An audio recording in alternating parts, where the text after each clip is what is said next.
شيرياني بخشندي مارو تارو جان جان جان روي كارغاري غالو رجاري ميجونا شناري تاجان ماري بيلا مشكالي أوزان ديكو شانكو جان جان جان تيشي مايا رجاي مايا راجينا دواينجي نتاكيري ندوريجي سرما بسيتي وأداري جان جان جان نمارو خيلي بما نفسي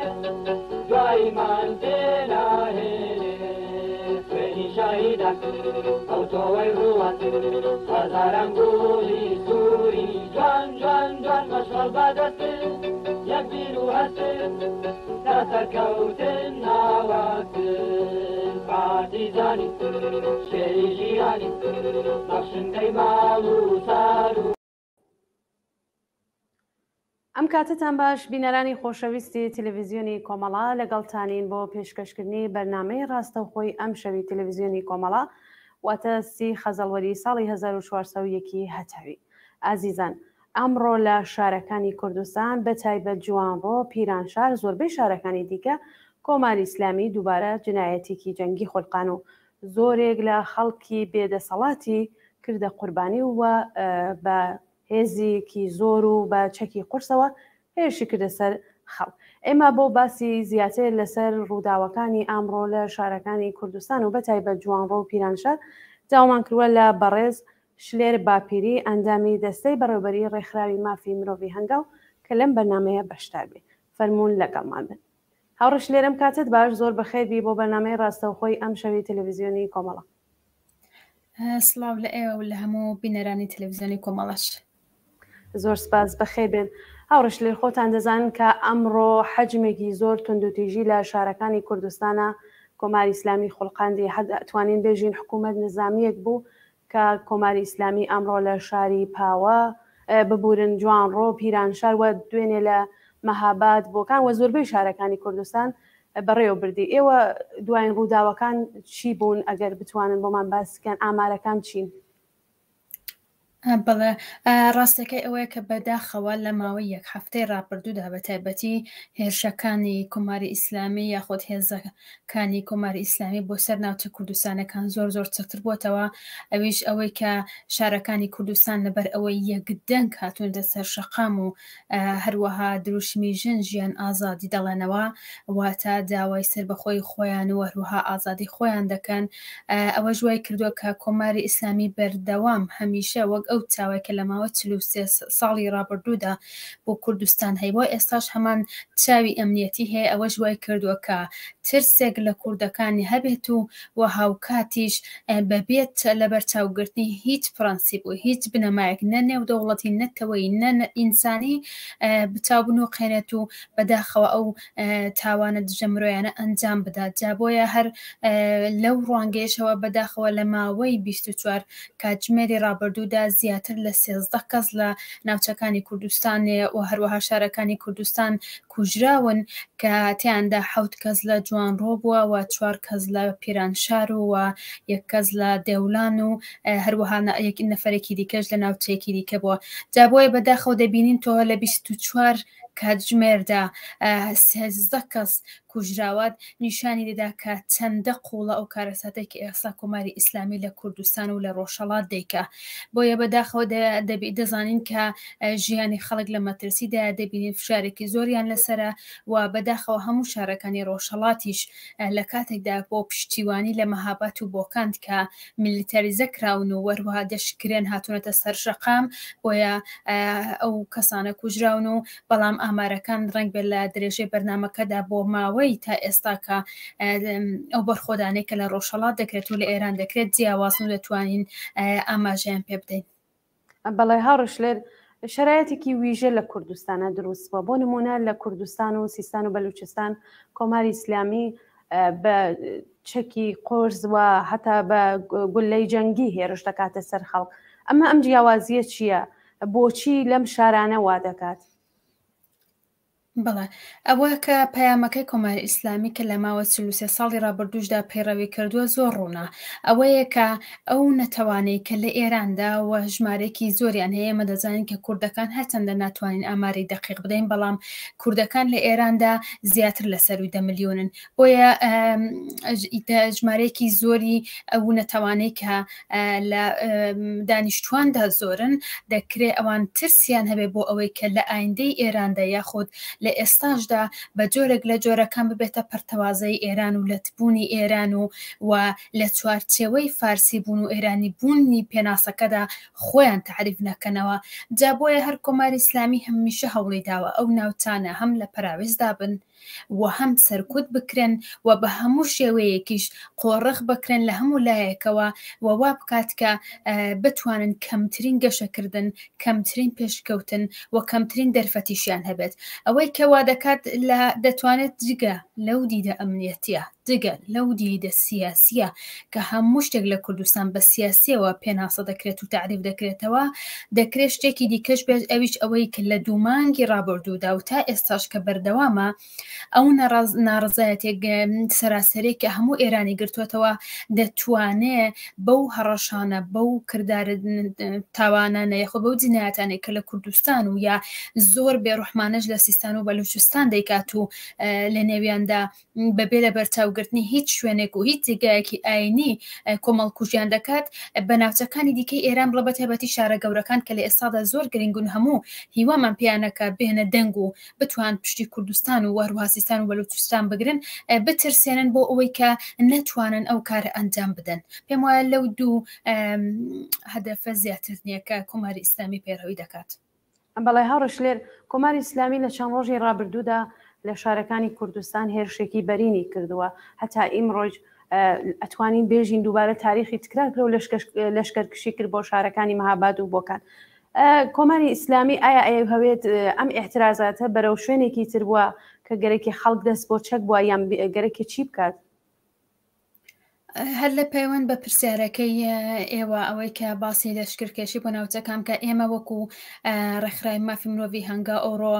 گرتەیەکی ڤیدیۆیمان بۆ هاتوو کە لە پلتفۆرمە سوشیال میدیاکانماندا بڵاومان کردوێتەوە ئەویش نیشانی دەدات کە لە ناوچەی شاهێندز لە بۆکان بەرەو بۆکان و مەهاباددا زیاتر لە 200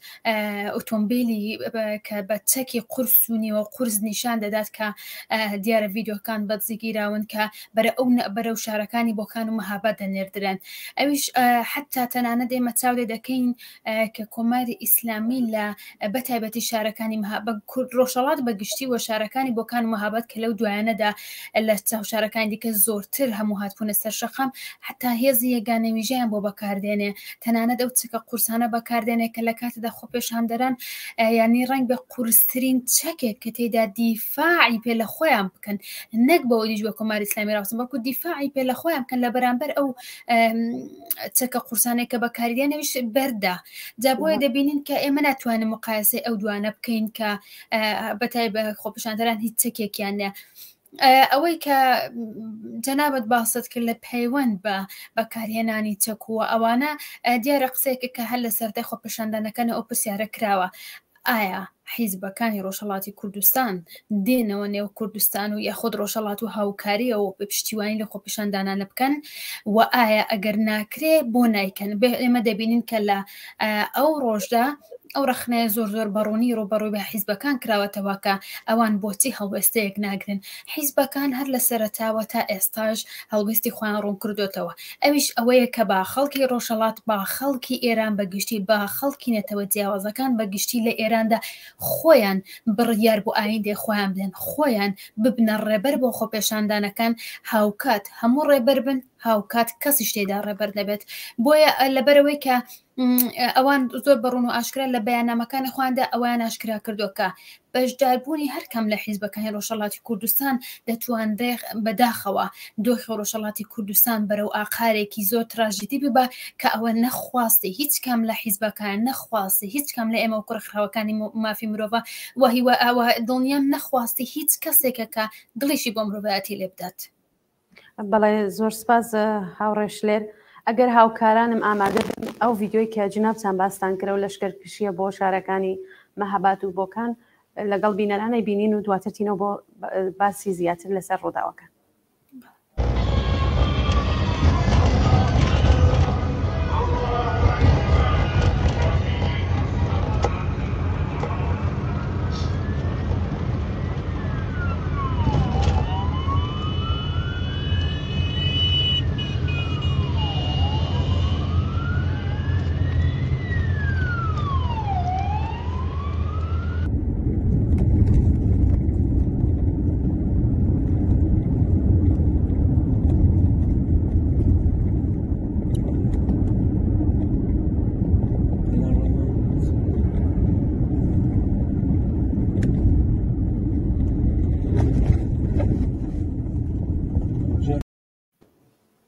بەڵێ زۆر سپاس بۆ هاوڕێیانی هاوکارم ئەو ڤیددیۆی کە بینیتان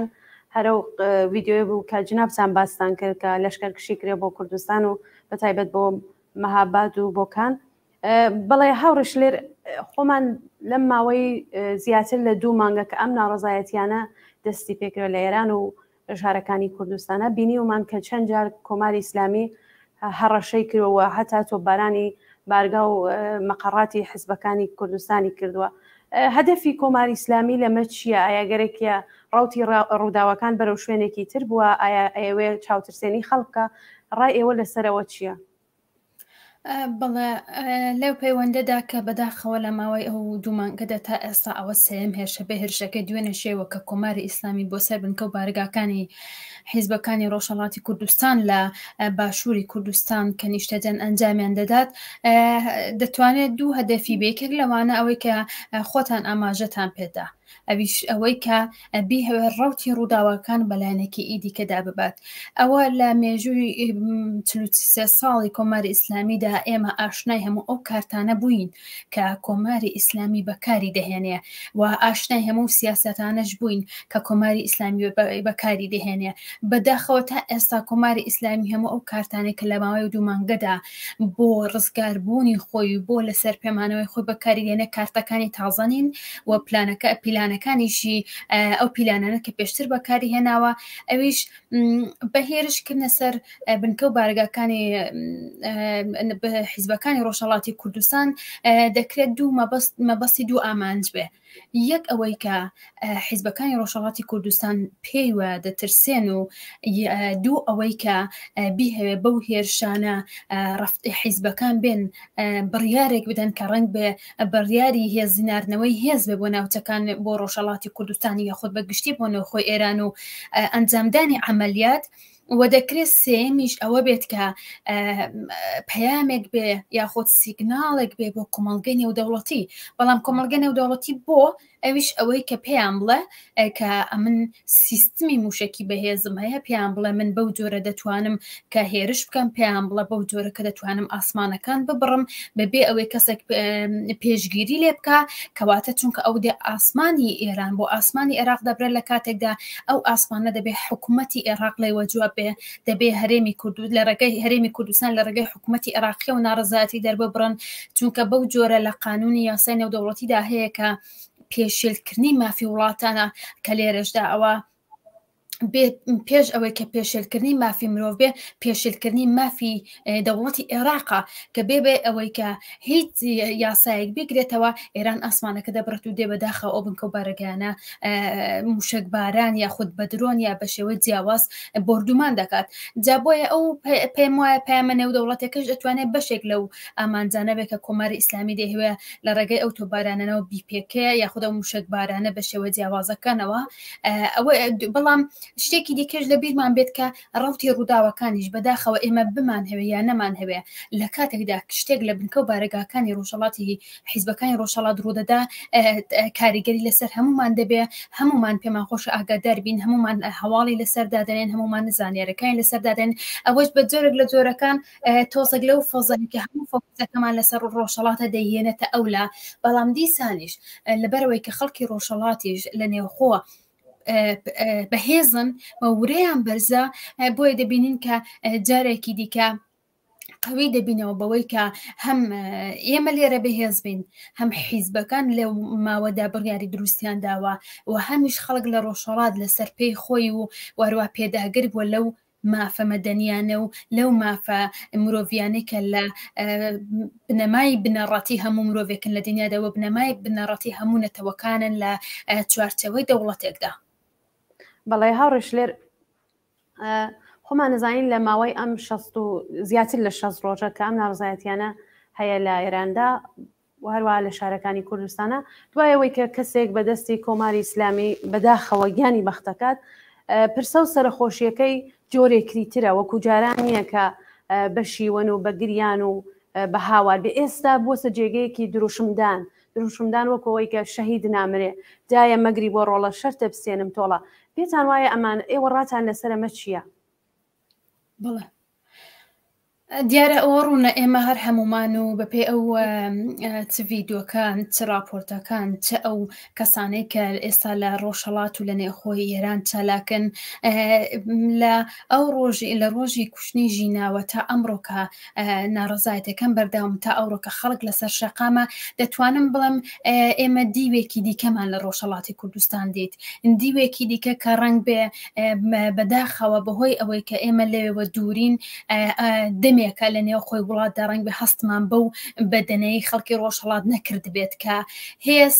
کە تا ئێستاش پەیامی حیزبەکان زیندوویە کە تا ئێستاش هێزێکی بەهێستەیدا هەیە کە جگە لە هەموو ئەوانش نەوەیەک پەیدا بووە لەگەڵ ئەوەی کە کاتێک کە حیزبەکانی ڕۆژهەڵات لە نێو خۆدا چالاک بوونەوە ئەو کاتە لە نێو ڕۆژهەڵاتدا بوونیان هەبوو ئەوانە ئەسڵ لە دایک نەبوون بەڵام دەبینین ئێستا ئەوان دێن ئەو دروشمانە بۆ ئازادی ڕۆژهەڵات ئەو دروشمانە بۆ ئەو ڕۆی کوردانی ڕۆژهەڵات ئەو دروشمانە بۆ ئەو ڕۆی حیزبەکان لە ڕۆژهەڵات دەڵێنەوە کە ئەوە نیشانی دەدات کە ڕۆژهەڵات ئێستاش زیندویە کە ئەوان بە جۆرێکی دیکە دێن ئەو بارە سیاسیە لە چوارچەوەیەکی دیکەدا نیشان دەدەن ئەوەی کە ئێمە دایک و بابی شەهیدەکان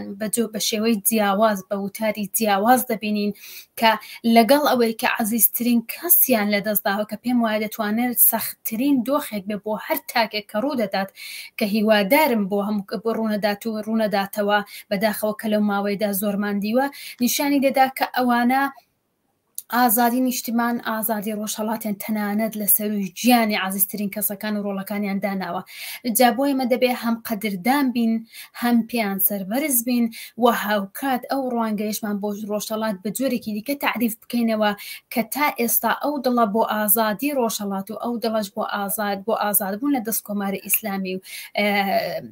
زیندویە لە بیرشمان بێت کە هەر چەندەکە پەراوێز خستنەکان لە کۆماری ئیسلامی بۆ کوردەکان زۆر زەق بووە هەرچەندەکە کارکردن بۆ ئەوەی کە ڕۆژهەڵاتی کوردستان تا سەر ئێسک هەژار بکەن هەرچەندەکە هەوڵیان داوە هەموو لایەنە ئابوووریەک پایە ئابوووریەکان لە ناوچەکانی ڕۆژهەڵاتی کوردستان وردە دوور بخەنەوە و ئابوورەکەی بەرە و لێژی بەرن بەڵام دیسانیش خەڵک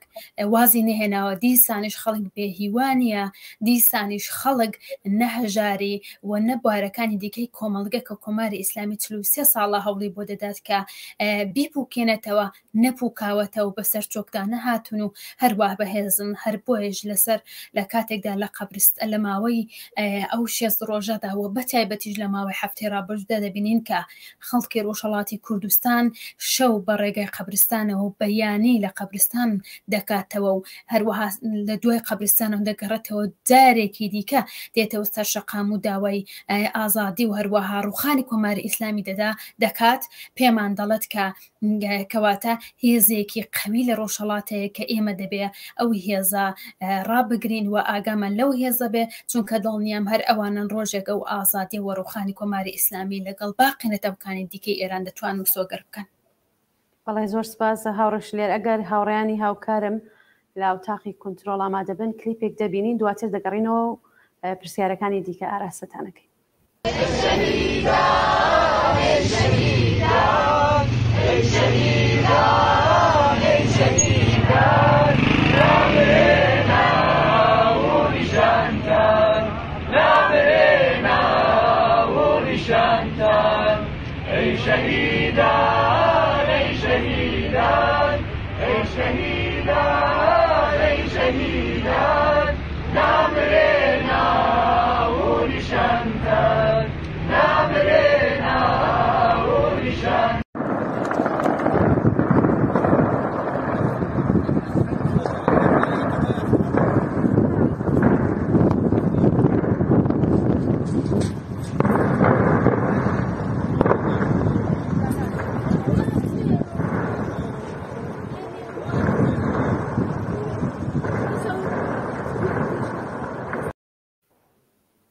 بەڵێ زۆر سپاس بۆ هاوڕێیانی هاوکارم.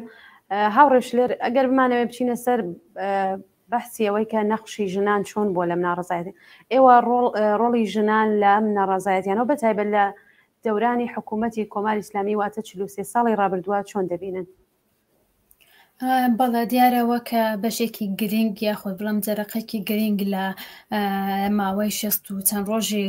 ڕابردووی کۆماری ئیسلامیدا بووە. ئەویش بۆ لەبەر ئەوەی کە دەبینین هەرچەندەکە چۆن بڵێن ناڕزایەتەکان یان بە جۆرێک نێ بەرخۆدانی لێ بنین لە ماوەی ئەو 60 و چەند ڕۆژی ڕابردوودا جیاواز لە هەموو ئەو ناڕزاتیانی دیکە بۆکە لە ساڵی 98 و یاخود لە ئابانی 98 و یا لە بزوتنەوەی سەوزی 1970 و یاخود لە بزوتنەوەی خوێنکاری ساڵی 1970 ڕوویان داوە جیاوازە لەبەرەوەی ئێستا سەراسەریە لەبەرەوەی ئێستا هەموو چین و توێژەکانی کۆمەڵگەی گرتوۆتەوە هەموونەتەوە جیاوازەکانی گرتوۆتەوە هەموو شارەکانی ئێرانیش بە ڕنگ بێ ئاڕێژەی کەم و زۆری هەبێ لەکوێ چۆن بڵێم ئەو کەسانی کە لەسەر شەقام داوای ئازادی دەکەن هەبێ، بەڵام بەگشتی کەمتر شارێکە بۆ هەبووە کە ناڕەزاتی تێدا نەبوو بێ خەڵک نەهات بێتە سەر شەقاموە هەروەها دروشمی نەدابێت دژ بە کۆماری ئیسلامی کە مەرگ بەر دیکتاتۆر و مەرگ بەر خامنەی دوو دروشمی سەرەکین کە تەنانەت بە هاوبەش لەسەر تاسەری ئێراندا کوتراونەتەوە. بەڵام ئەو ڕۆژەی کە ژینا لە گۆڕستانی ئایچی لە سەقز دەنێژرا بەداخەوە کە هەرچەندە ژینامان لە دەستدا، بەڵام ئەو ڕۆژە ئەو ژنانێک کە لەسەر قەبرستان بوون و لەچکەکانی سەریان لابردوو هەروەها بە ناڕەزایەتی بەدەستیانەوە هەڵیان هێنا و ژیان ئازادیان کوتەوە لەو ڕۆژەوە تعریفێکی دیکە بووە بزوتنەوەی ژنان لە ئێرانداوە بۆ بزوتنەوەی ژنانی ڕۆژهەڵاتی دەتوانێت بگوترێ لەبەرەوەی ئێمە دەزانین کە سەرکوتە جیاوازەکان سیاسەتەکانی کۆماری ئیسلامی لە ماوەی 43 ساڵی ڕابردوودا وای کردو تەنانەت باری کۆمەڵایەتیش لە ڕۆژهەڵاتی کوردستان بەداخەوە زۆر پێش نەکەوێ و بە جۆرێک بە جۆرەکان لە ڕێگەی یاسای جیاوازیشەوە وا بکات کە هەمیشە ژنان پەراوێز بن، هەمیشە ژنان لەژێر دەستی پیاوەندە تعریف بکرێنەوە، هەمیشە دەسەڵاتێکی زۆرتر بە پیاوەندرا، بەڵام لە ماوەی ئەو چەند ڕۆژەدا ژنان شان بەشانی پیاوان وە پیاوانی دەتوانن، بەڵام شان بەشانی ژنان یەکدەن لە شەقامەکاندا بەبێ جیاوازی بووە. بۆیە ئەوە تەواوی ئەو 60 و چەند ڕۆژەت جیاواز دەکات لە هەموو ئەو ناڕەزاتیانەی کە پێشتردا هەبووە. ئێمە لە دوای ساڵی 1357 و هەروەها شۆڕشەی ئیسلامی دەبینین تا ئێستا بەو جۆرە ژنان بەرچاو لە شەقامە. ئێمە بەداخەوە شەهیدی ژنمان هەیە و لە بیرشمان بێ کە شەهیدی برینداری ژنمان هەیە و هاوکاتیش لە بیرمان بێت کە گیراوی ژنمان هەیە. بەداخەوە لەو ماوەی ئاخردا دەبینین کە ژمارەیەکی زۆر زۆر بریندارمان هەیە کە بەپێی ئەو ئامارانەی ڕێکخراوی مافی مرۆڤی هەنگا و ئێمە بەدەستمان گەیشتووە زیاتر لە 6,000 کەس دەکات کە ئەوە ژمارەیەکی زۆر زۆرە و لەو 6,000 کەسەش بەشێکی زۆری شناسنامەیان بۆ ئێمە پژڕاست کراوەتەوە، بەڵام هەر هەموویانە لەبەر ئەوەی کەمێک زەحمەتە و جگە لەوانش لەو چەند کەسان لەوانش کە خژمارێکی زۆر خەڵک دەست بەسەر کراون کە لەوانەدا 141 نەفەریان ژنە، کەواتە ئەوە نیشانی دەدا کە ژنان زۆر ئەکتیف لەو ناڕەزاتیانەی 60 و چەند ڕۆژی ڕابردوو نێو ئێران و ڕۆژهەڵاتدا بەشدارن و تەنانەت ئەوە ڕەنگ بە قسەی ئێمە و ڕێکخراوی هەنگاویش بەتەنێ نەبێ ڤیدیۆکان پشتڕاستی و قسەی ئێمە دەکاتەوە کە ئێمە ژنانێک دیبەت لە تەمەنە جیاوازەکانەوە دەبینین کە ئێستا لە سوشیال مەدیاکاندا دەست بەدەست دەکرێت کە لە تەمەنیایەکی جیاواز دروشم دەدەن، لە تەمەنێکی جیاواز هاوشان بەشانی لاوانی دیکە یاخود کچانی جوانی دیکە دێنە سەر شەقامەکان و بەشە و بەڕۆژ دروشم دەدەن، کەواتە ئەوە توانی جارێکی دیکە وامان لێ بکات کە بزوتنەوەی ژنان بێتە قۆناغێکی دیکەوە. بەڵێ هاوڕێش لێ من لە قسەکانتان ئاوا تێگەیشتم کە ئەوە تا ئەم پێشەوەی کەم ناڕەزایەتیانە دەست پێکە خۆمان نەزانین لە ئێرانە ژن دەنگی هەمیشە کب بوو لەلایەن بنەماڵەوە لەلایەن جامعەوە. ئێستاکە من وەکو خۆم پێم وایە ناڕەزایەتیەکان بەرەو ئەم ئاقارە چووە، ئیتر ئەو سونەتانەی کە پیاو سالاری بوو زدی ژن بوو کەم ڕەنگ بووەسەوە. ئایا ئێوەش لەسەر ئەو قسانە قسەیەکتان هەیە؟ ئەمن پێم وایە لێرەدا یەک تۆس زووە کە ئەو بڕیارە بدەین کە بزانین کە ئایا ئەو سیستمی پیا و سالاریە تا چەندە خۆی ڕەگگیر کردو لە کۆمەڵگەی ئێرانی و کۆمەڵگەی ڕۆژهەڵاتدا، چونکە لە کاتێکدا کە تۆ لە دۆخینە ڕەزایەتی دای ڕنگ بێ ئەو وێنە ڕوونە بە شێوەیەکی لە هەموو لایەنەکانی کۆمەڵگەوە دیار نەبێ. ئێمە ئێستا ئەو تەنیا ئەو لایەنەمان لێ ڕوونەکە خەڵک هەموو یەک دەنگ بە ژن و پیا و بە پیر و جەوان بە چووکە تا گەورە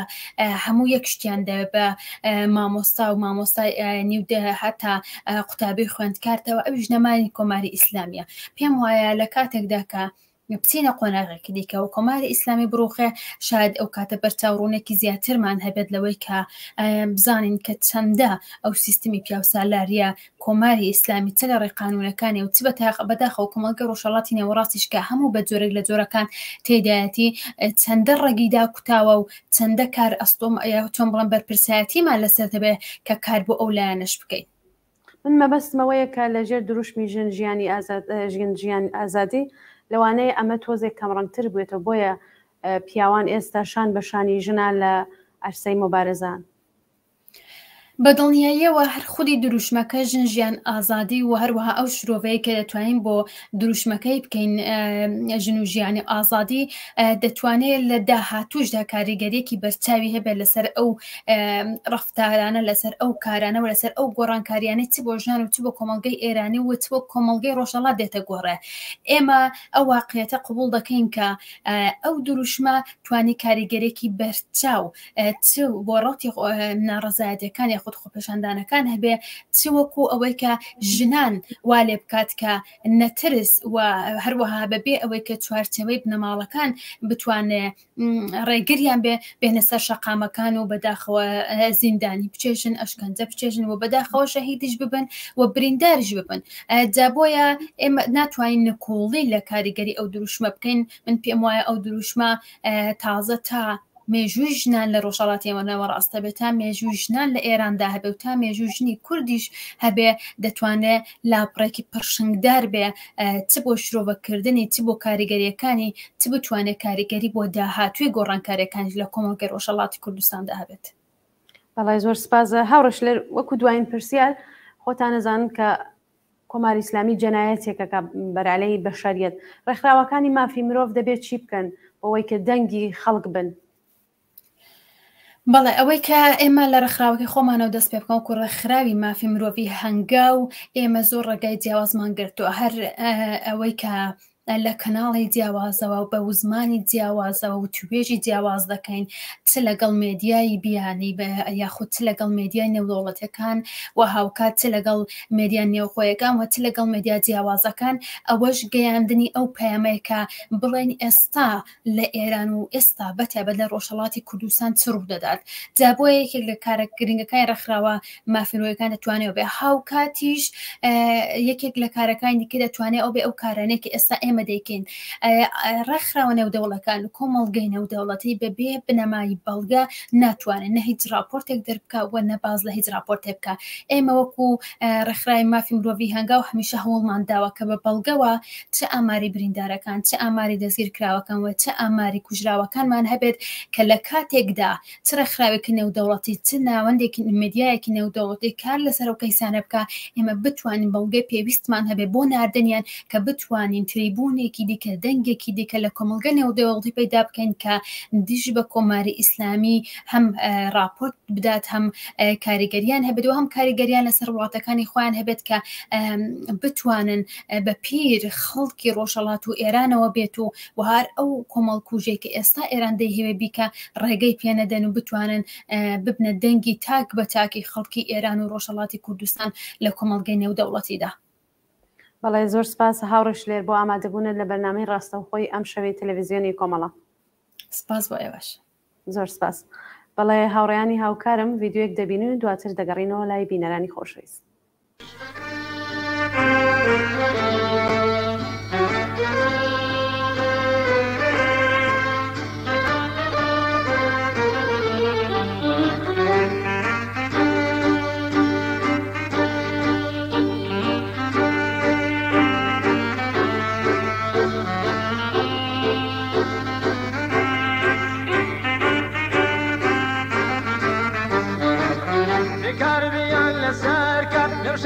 خلوشا ببرسيان بتيري بيرنتي يجيتي ببرسيان بتيري بيرنتي يجيتي يبيتو إلا بيبي أتاهز الزياديبي يبيتو إلا بيبي أتاهز الزياديبي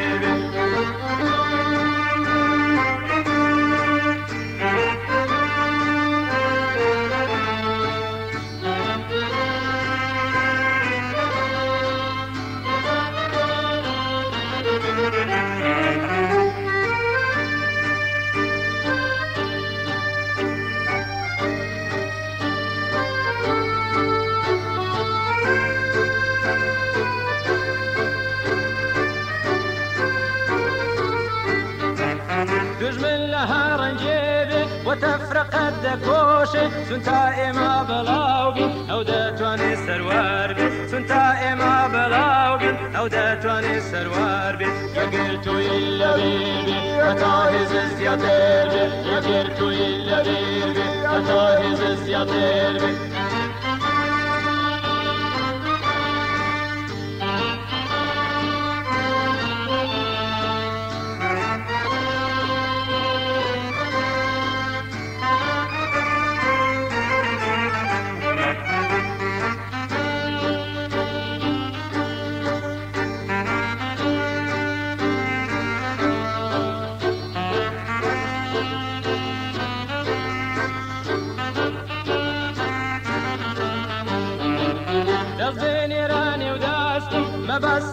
ما باستم وشعر بتاو هلينا في رزقاري ببينا وشعر بتاو هلينا في رزقاري ببينا يا قلتو إلا بيبي أتاهز الزياديبي يا قلتو إلا بيبي أتاهز الزياديبي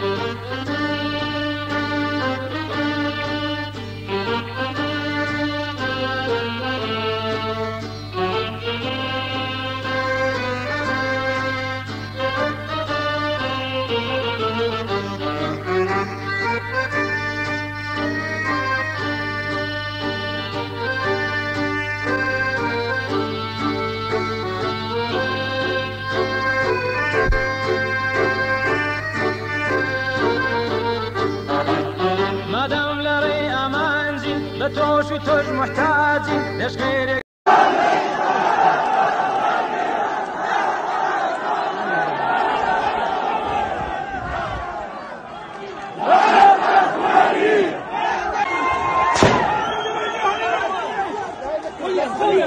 خليه ماشي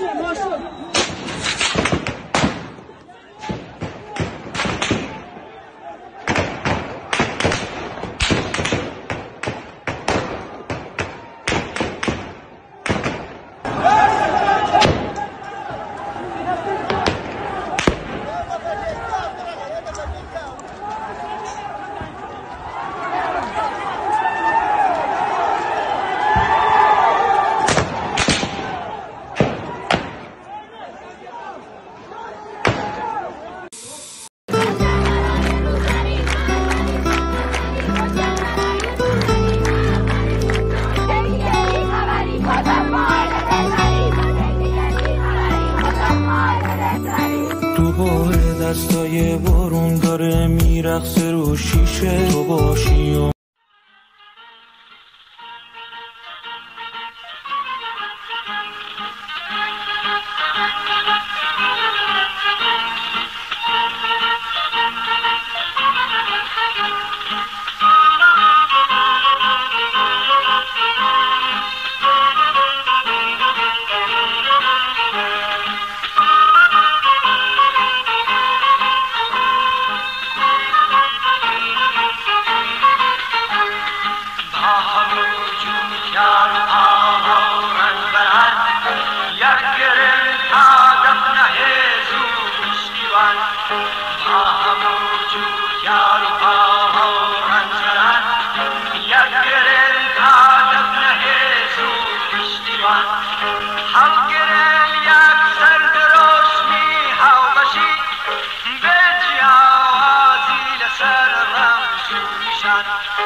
شوان و سبان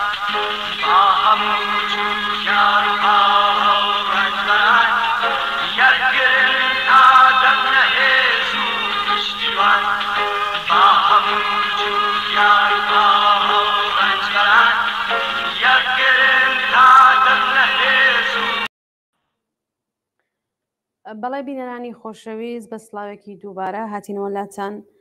هەروەکو خۆتان دەزانن ئیمڕۆ لە شاری جوانڕۆ پیرانشار خەڵکێکی زۆر بەداخەوە بوونە قوربانی و گیانیان بەخت کرد. کۆماری ئیسلامی بێ بەزەیانە تەقەی لە خەڵک دەکرد و خەڵکێکی زۆر بریندار بوون. ئێستا شارەکانی سنە، ڕوانسەر، تیکاب، کامیەران و زۆر شاری دیکە بۆ پشتیوانی سەقز، مەهاباد و زۆر شاری دیکە بۆ پشتیوانی لە شاری جوانڕۆ و بەتایبەت شارەکانی مەهاباد هاتوونە سەر خیابان و دووبارە دەنگیان بەرامبەر بە کۆماری ئیسلامی دەربڕیوە و ناڕزایەتی خۆیان بە جنایەتەکانی کۆماری ئیسلامی لە 63 ڕۆژی ڕابردوودا زیاتر لە 63 ڕۆژی ڕابردوودا دەربڕیوە و لە شاری مەریوان هەروەها لە شاری بانا، دێهگولان و زۆرێک لە شارەکانی دیکە پاڵپشتی خەڵکی جوانڕۆ و مەهاباد بوون. هەروەها ئیمڕۆ مانگرتن لە زۆربەی شارەکانی کوردستان هەروەکو خۆی بەردەوام بوو، دوکان و بازاڕەکان داخرا بوون و دووبارە ناڕەزایەتیەکان هەر بەردەوام بوو، مانگرتنەکان هەر بەردەوام بوو. هەروەها دانشگای کورسان پاڵپشتی خۆیان لە خەڵکی جوانڕۆ و پیرانشار و مەهاباد بۆ جنایەتەی کە کۆماری ئیسلامی نسبەت بەوانی دەربڕیوە پاڵپشتی خۆیان نیشانداوە. ئێمە بەم جۆرە هاتینە کۆتایی بەنامەی ئەم شەوی ڕاستەوخۆی تەلەڤیزیۆنی کۆمەڵا. هیوادارم کە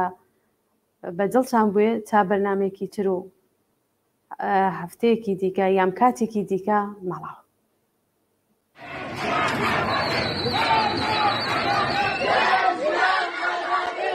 اینجا کردستان است، کابوس فاشیستا.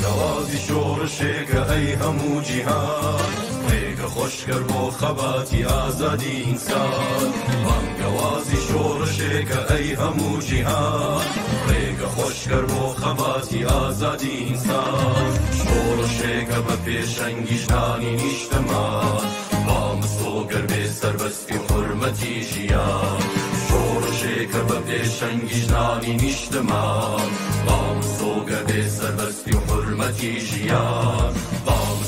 به سربستی و حرمتی جیان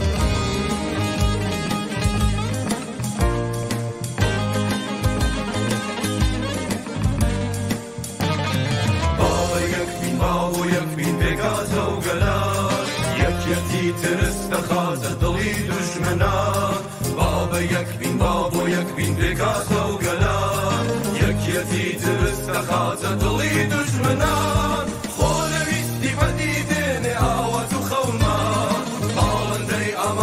نفرني بو آسمان خونويستي بديديني آوات وخومان بالندي أمانش ما نفرني بو آسمان بالندي أمانش ما نفرني بو آسمان